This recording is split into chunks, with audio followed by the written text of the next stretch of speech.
Okay, and now it's the opportunity for the public to comment on other items of district business. I'd like you to keep your comments to 3 minutes or so. I'd be glad to listen to what you have to say. Hello, David Corbin, 1002 North 49th Street.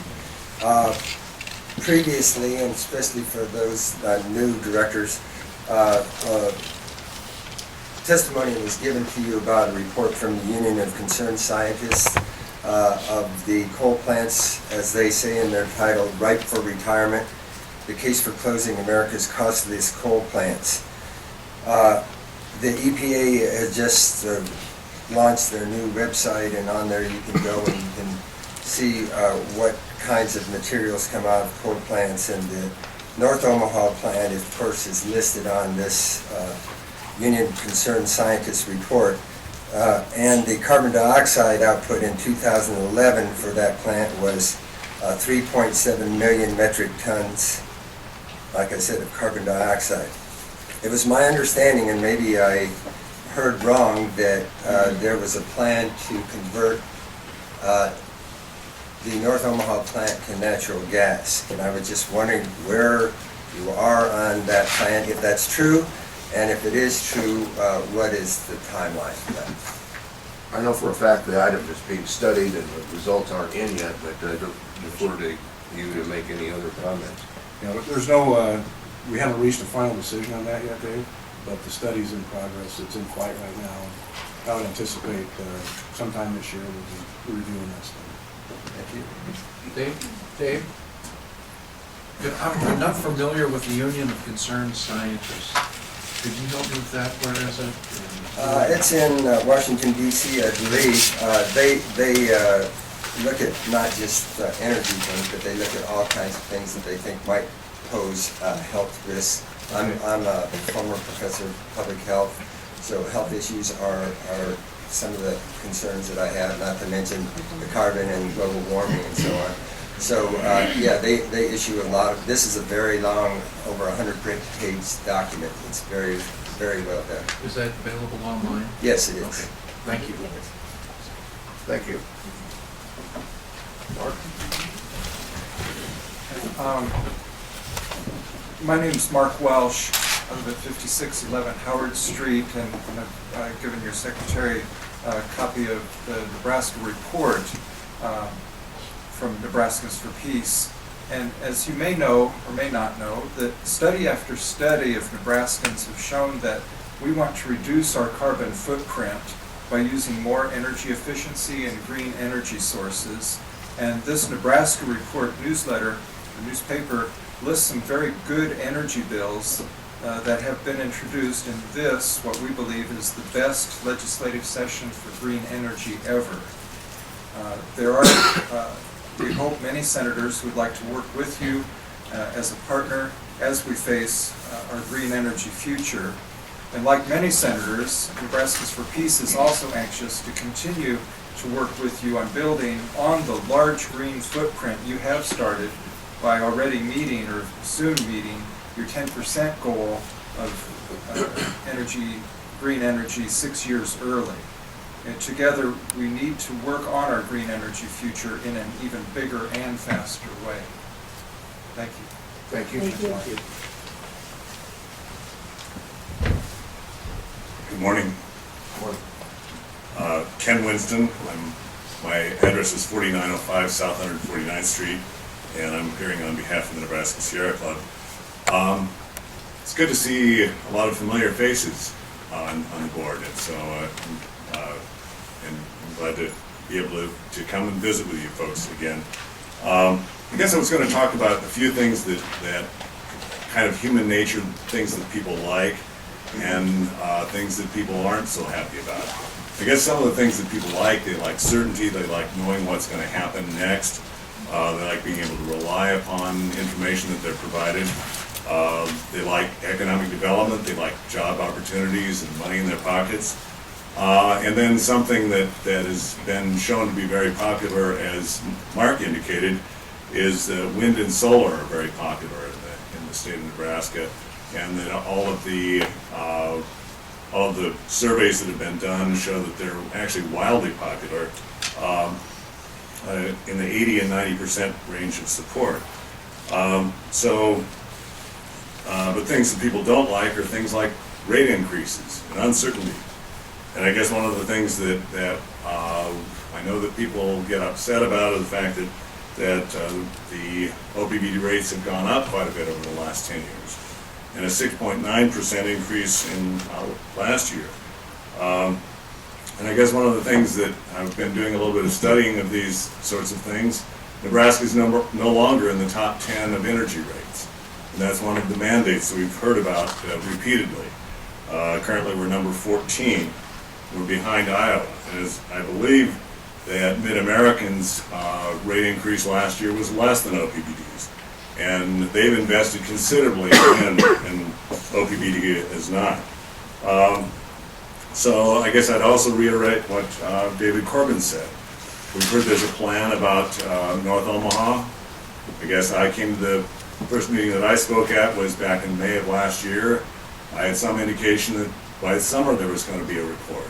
And then it was going to be in September, then November or December, then it was going to be January. And now I'm hearing sometime in 2013. Well, I know that people are running out of patience on that. And I think it's the kind of thing that erodes OPPD's credibility. If there isn't a report, if there isn't a plan that comes out soon.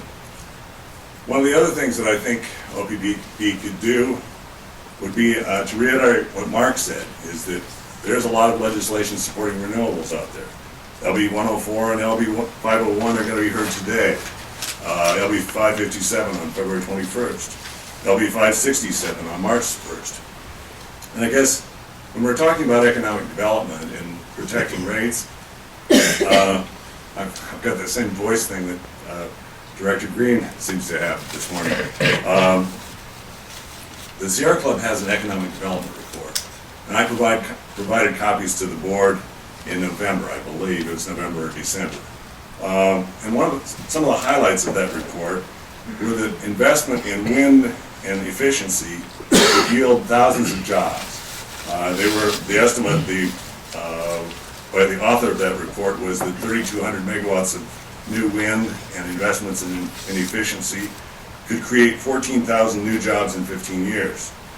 But the other thing that's also significant was the fact that he also concluded that it could save money on rates for customers.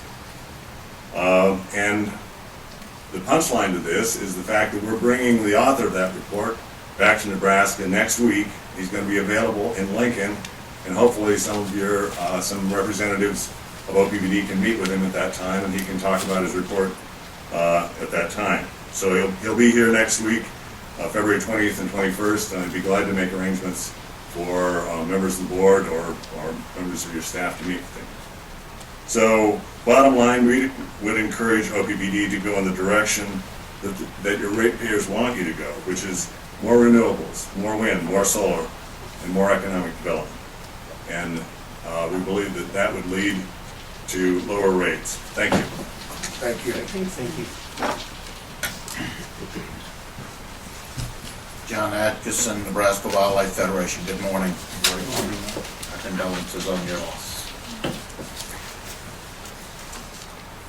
Another document that is online is the draft of the National Climate Assessment, which is produced every few years and looks at the situation in the United States with regards to climate change and climate disruptions due to global warming. It's been well documented for many decades that this phenomenon is very simple science, very simple chemistry and physics, been understood for over 100 years. It's not controversial. It's pretty slam dunk science. And there's been a lot of reports similar to this one that's come out and said, you know, where humans are causing changes in the atmosphere, which is resulting in changes to the climate.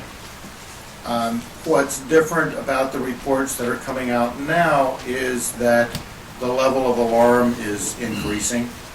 Previous reports would do projections, so they'd be some good to somebody, and say if we have this much greenhouse gas pollution, then in fact we expect these results. You usually had the range of low emissions, high emissions, and in between, and so forth. The alarming thing that's becoming obvious is that reality is tracking the higher emissions paths, and so the projections are similarly alarming. As with other impacts of burning fossil fuels, these consequences affect people who are most vulnerable first.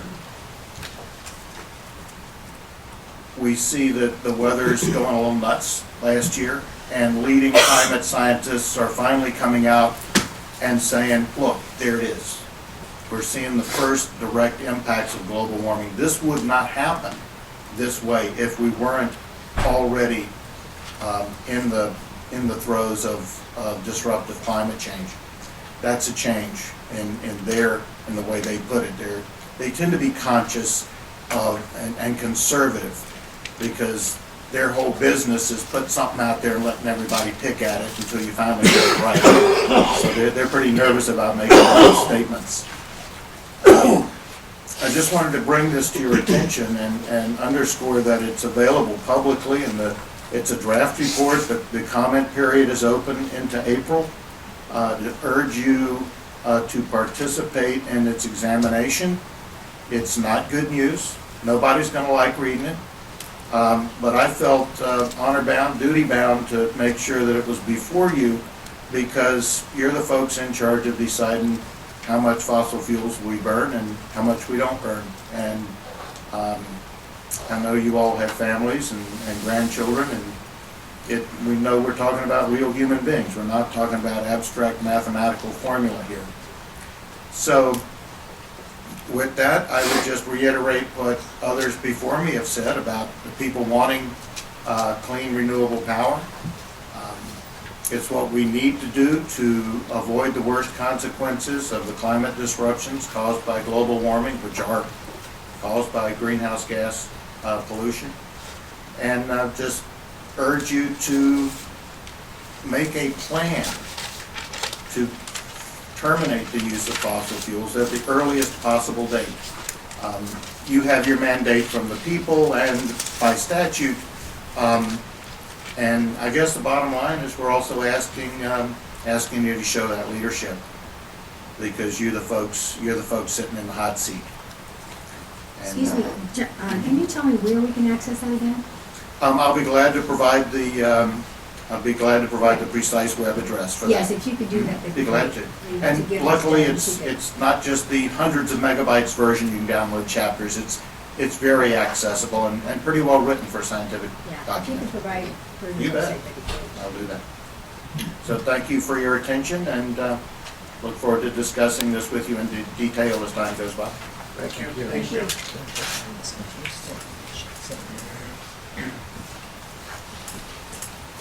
Good morning, ladies and gentlemen.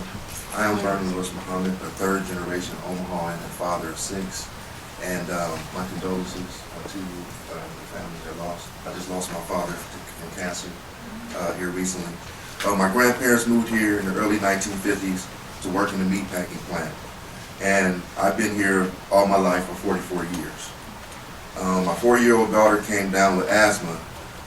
I started to question, the healthiness of the environment and the city as a whole.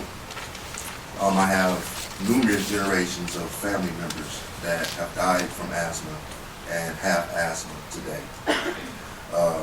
I live less than 4 miles from North Omaha coal plant, and I learned that the coal plant emissions might have something to do with asthma attacks. In fact, my grandfather and numerous members that I stated have died, and we know that 60 years the plant has not been updated with modern pollution reduction equipment. And according to the Clean Air Environmental Task Force, it has contributed to 14 prenatal deaths, heart attacks, and 240 asthma attacks each year. And I believe that as a father and as an Omahan that we can do better. And so I would like to see OPPD invest in affordable clean energy and alternatives. The pollution from North Omaha coal plant disproportionately affects North Omaha community. The disparity means that those around the plant, predominantly low-income and African-American families, are significantly impacted. I talked to my grandmother last night, and I had about 20 members out of 4 generations that have very bad, disproportionate respiratory problems, and we all was raised right here in North Omaha. My daughter, she is now 11, and we've been coping with the asthma, for years now, and the struggle hasn't been easy.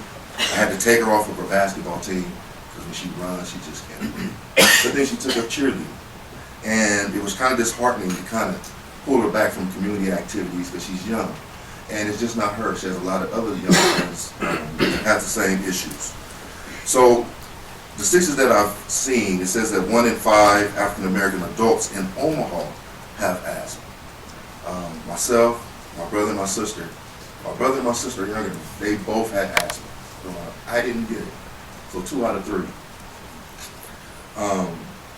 So Nebraska is a public power state, and that means that the community are part owners with OPPD, and we have the power to at least bring forward the information on clean energy and clean air. And we feel that where you live shouldn't determine whether your child has clean air or not.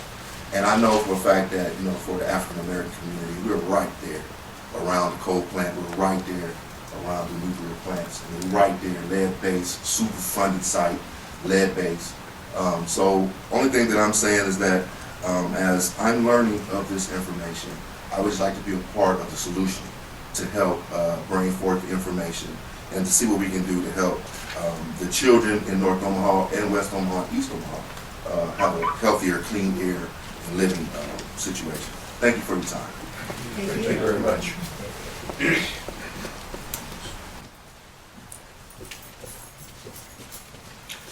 Hello, I'm Tom Foster. I live at 5215 North 6th Street, and I'm a critic of nuclear power and the operators of the nuclear power plant up in Fort Calhoun. And I want to thank that gentleman for his remarks. Smog is, according to the EPA, is the #1 pollution problem in the city of Omaha. And citing of heavy industry, power plants and foundries and operations like Lugier's in poor neighborhoods it's called environmental racism, and that's not something the utility wants to be connected with, I'm sure. So please, let's get some wind energy, let's get some solar power, let's get some safe energy. I live 13 miles downwind from the power plant. As everybody in North Omaha is in that same situation. We're very concerned that there's going to be an accident at the plant, and that it's an antique jalopy that's just going to be driven into the ground, and when it does, there's going to be a catastrophe. And I'm not sure if the new board members are aware that if a fuel rod gets exposed to air, it can burst into flame. The plume from these burning fuel rods, if it covers our city, we will only have 10, maybe 15 minutes to evacuate. A lot of us aren't going to make it. Okay, we will never return to our homes again.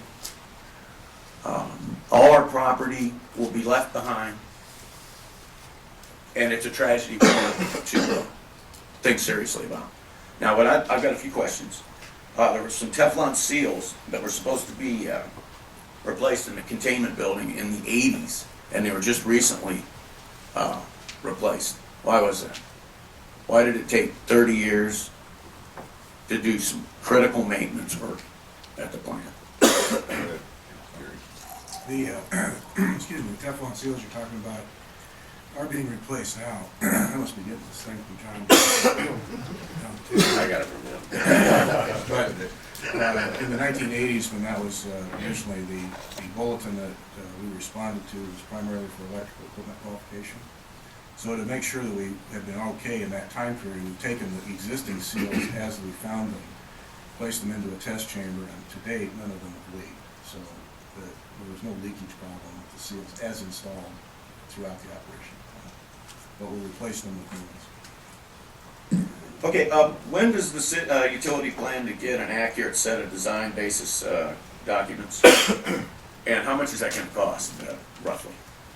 The design basis documents will be continually looked at. That's the way you do a health of a nuclear station. So for the remaining operation of the plant, we'll continue to review the design basis on a periodic basis and update anything that we need to. So that'll be part of the normal operating cost of the plant. Are the design basis documents up to date for the broken plumbing under the containment building? No broken plumbing underneath the containment building. You might be referring to the drains under the turbine building, and those have been repaired and inspected.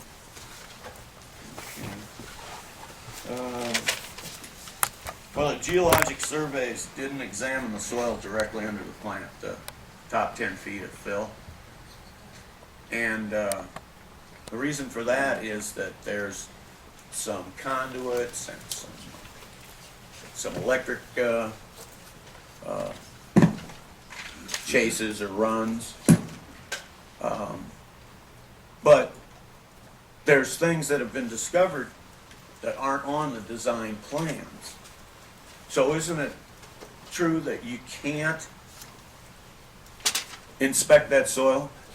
HDR did a study, and they discovered that they weren't able to properly and completely explore the soil under the plant, containment building, auxiliary buildings.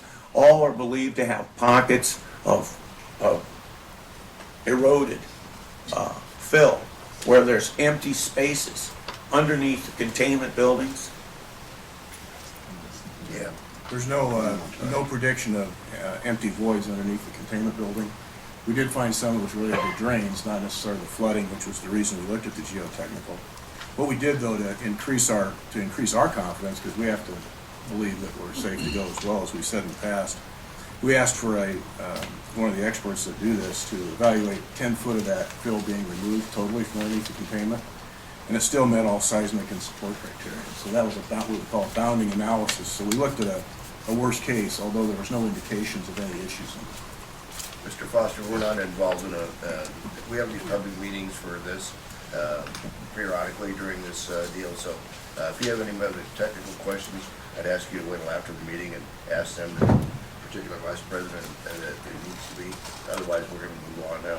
Okay, well, is it true that the utility doesn't have enough money right now to properly decommission the plant and take care of the nuclear waste for millions of years? Would cover that process.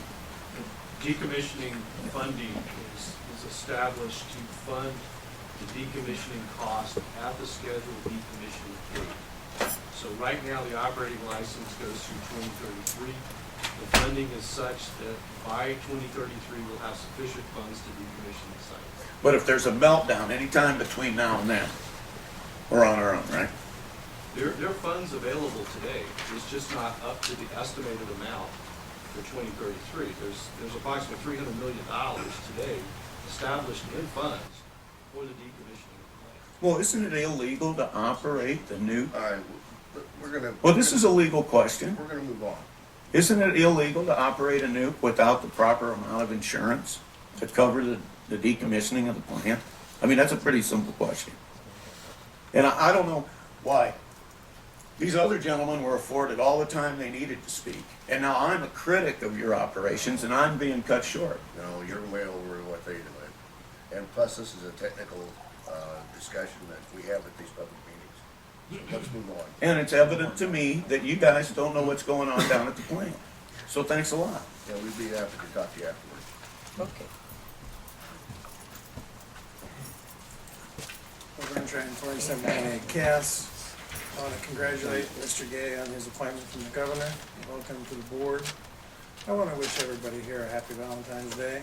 And I hope that your loved ones, and when you consider going out to dinner tonight, that you won't consider Tom's anger, because he has made a wonderful meal at McFoster's Natural Kind Cafe tonight for Valentine's Day. So his passions in his food are as equal to his passions about the nuclear power plant. So don't hold that against him. Please come in tonight and enjoy our restaurant. Of course, he nailed all of my questions, but I am going to submit this. Mr. Urick said last meeting that the NRC was the nuclear of all, or the god of all things nuclear. And so here is a list of the timeline from Congressman Ed Markey, and he's investigating the allegations of safety culture issues at the NRC Region 4's office. So it looks like the god of all things nuclear has a Zeus above their shoulder called a senator. And then I also want to submit the Italian Journey of Pediatrics, cancer in children residing near nuclear power plants is still an open question. That's a really fun, fair report. If you're interested at all in that kind of stuff. Now, he brought up those Teflon seals. My question is, all of the holes in the containment building are considered safety related, as made clear by the commissioner at the last NRC Washington DC. So when you only replace some of them and you say they're safety related and they're electricity, why wasn't all of the holes considered safety related back in the 80s? There were two features, that's a good question. There were two features, and it's good for the clarity. There were two features of the penetration. One is the electrical pieces, the wires that go through them. Some of those are safety related, some are not. They go to instruments that we don't need for a safety perspective. That was the main thrust of the bulletin, was to make sure you had electrical separation. Those are the ones we replaced. The other function of the penetrations is to just provide a seal so that those wires that go through there would seal from the atmosphere of the containment to the outside. That's the real function of the Teflon seals part, as well as the electrical separation. That was the piece that wasn't as clear and that we looked at that felt we didn't need to replace at that time. Subsequently, the tests of those as-found penetrations did find that they did hold. But we're going to replace the ones that we didn't replace. And also at the last meeting, when asked about the permanent flood mitigation, had that been closed? The response was that you've put up HASCO barriers, which, and I look it up on the internet, those are temporary to semi-permanent barriers. And I'm just curious, is there plans, and do you know the expense of a permanent barrier? I appreciate that one too. That was, Mike Prospero answered that question, and in our debrief, he was talking about some barriers that for a different purpose than for flood protection. The actual flood protections that we have are permanent. They're steel doors, and they're bolted into place with rubber seals on them up to the design basis height. So the HASCO barriers aren't relied for keeping the water out of the building. And one more little question, and I'm done. In 2004, the Corps of Engineers recommended raising your flood. You gathered your own engineers and said that that wasn't necessary. 2010, NRC told you to raise your flood levels, gathered your engineers, and you said it wasn't necessary. Now, a report has come out, a theoretical report about the multiple dam breakage, which says that at 1,049 would be the level. We're protected to 1,029. And you said at that last meeting that you were going to constitute another group of experts to then look at the Missouri River Valley and take care of both nuclear power plants. Why would I have faith, after both sets of nuclear experts were wrong about the flood mitigation that you have gathered, and the other outsiders seem to be correct in the past? What gives me faith today that your team of experts won't just come up with the same finding that you're fine, and of course in the future we'll discover that that other report was correct? Now, I'd say we can always have a difference of opinion on that. I think in the first two instances you have, the analysis was done, it was responded to. Could the actual barriers themselves have been better quality? Absolutely. But the time you have to react to that was the main thrust of that discussion we had with the NRC and how much time it takes. And we have a lot of time to make any corrections. This current study is being done nationwide as a result of Fukushima, and plants are in various classifications to get the study done. So it'll be on a national exposure level and a national review level. So that's a different view than we have. Yeah, well, thank you, and have fun with your loved ones. Thanks. Are you cooking tonight? Huh? Are you cooking tonight? No, that's Tom's job. I'm the bartender. You want smoothies, juices, any of that stuff? I'm the guy that will inform you all about the OPPD shenanigans.